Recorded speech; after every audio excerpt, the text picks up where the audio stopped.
Hello YouTube, Felix here, Salvage Title Approaches, and in this video I'm going to be changing my rear brake tail lights and my cabin air filter. As you can see, my right passenger brake light does not engage when I press on the brake, so we're just going to replace the filaments so that it operates properly like this.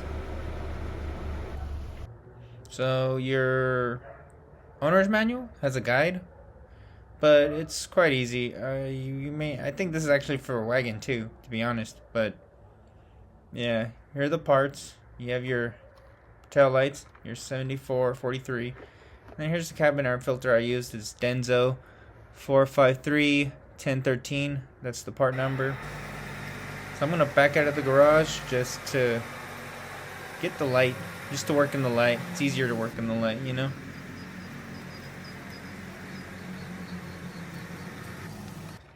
Step 1, open the trunk, and to just get to your taillights, at least on the sedan, the Legacy sedan, pardon the mess there, ugh, I don't know what happened there, but you just open that door, and there it is, right there.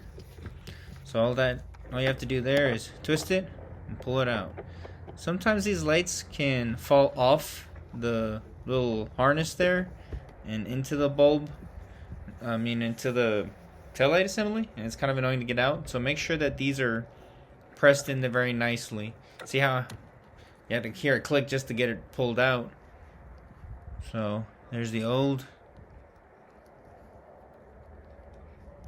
and in with the new, the 7443. And you should wear gloves when you're doing this because, like I said, these things have to be kind of like pressed in there with force. So you don't want to get your body oils and greases on the light bulb because it ruins it. So it's just best to have gloves whenever you're doing light bulb things, if you can help it, especially since this one you have to touch the whole bulb. But yep, just put it in, twist it, and we're not animals, so we replaced the other side. So even though this one was good, it's getting replaced too. So both tail lights have been replaced. Here was the one that was working. It's kind of this weird orangey color, kind of cool. But since it still works, I'm gonna package it up and keep it safe next to, I guess, another one that I had. I've changed it before. Now you have a friend, buddy. Be safe in there. And with the taillights changed, all we have is this cabin air filter. So just step to the passenger side, make sure your glove box is clear, and then go ahead and remove this panel, which should just be able to be done most of this by hand and a Phillips screwdriver. So most of the things just pry and pull off. So, and here's this little wire to get a better look. You just want to take it off the hook. It's one of the things holding it. And then another thing holding it is that little pin. So you're gonna want to unscrew that.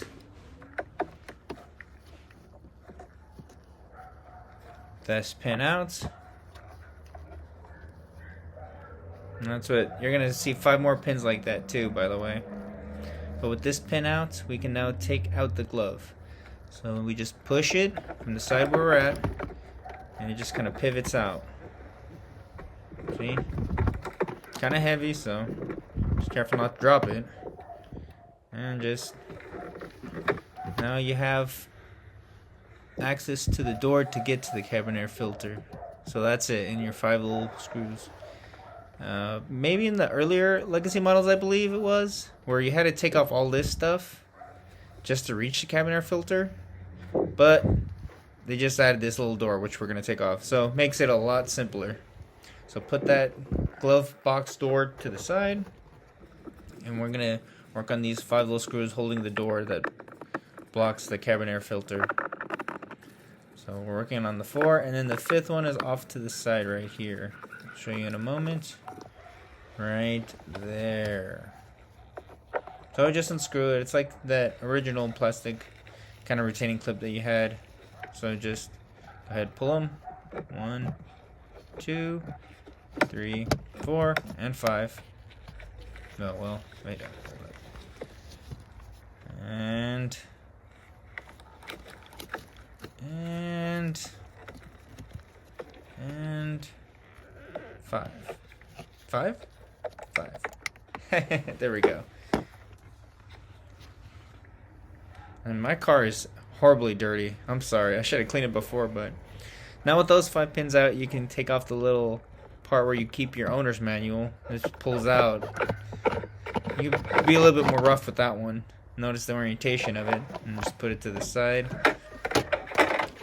Your glove compartment light's also in there, so be careful. It's that little orangey thing in the wire there. So, and now you can just push this door down without the 5 pins there, and it just comes right out, just like that.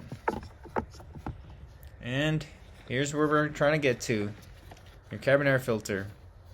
This one's pretty easy. Just these little 4 clips here. Pull them and open them, and you'll get access to the filter. Now with it open, just pull it out. Get a good look at the filter. I've replaced it before, and notice the orientation. Obviously, there's the up, so you know which way to put it back in. But yeah, this filter I bought prior wasn't an exact fit, so it's squished in there, and it doesn't look that great.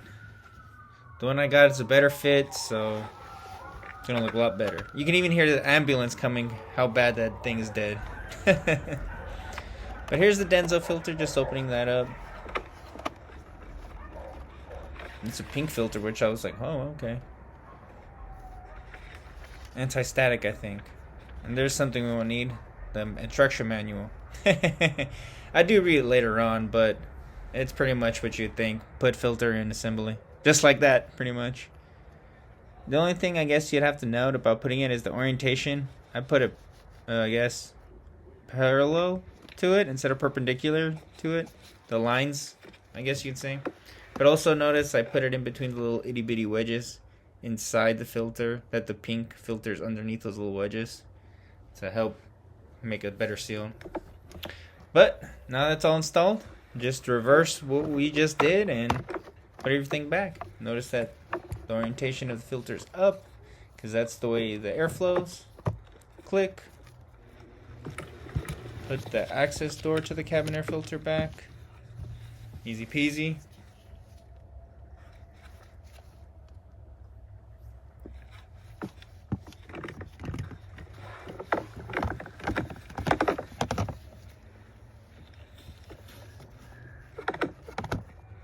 And notice how the door is flush.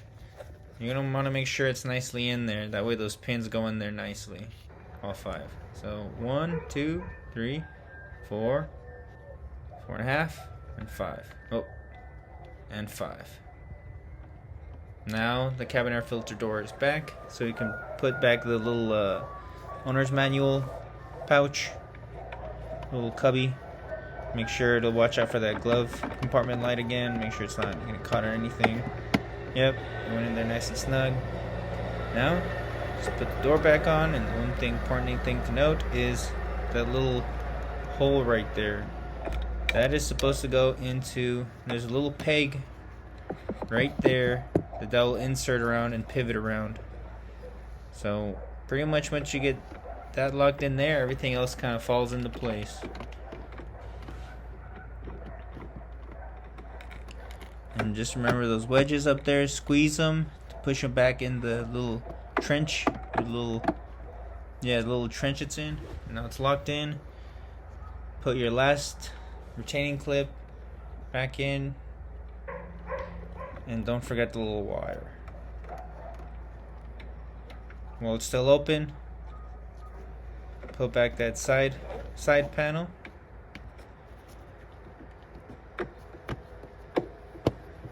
And just click everything into place. Make sure everything kind of fits snug. Hearing all the good clicking noises, nothing breaking. Kind of smack it up. Make sure it's in there. Smack that. Make sure all the plastic is. Yep. Kind of rough it up. Slap it up around. Make sure it's good. Are you hungry? Here. Take that. Anyways, job well done. So, chase the cats away. Put the car back in the garage.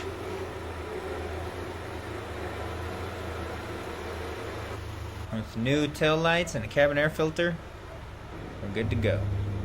And now when I put the brakes on, you can see that they actually get intense, the lights, so people can tell when I'm braking. That's good. And I don't have a musty smell, even though my car's dirty, so it probably will get a musty smell if I don't clean it. But anyway, thanks for watching. This has been another Salvage Title Approaches video. I'm Felix, and have a good one. Peace out.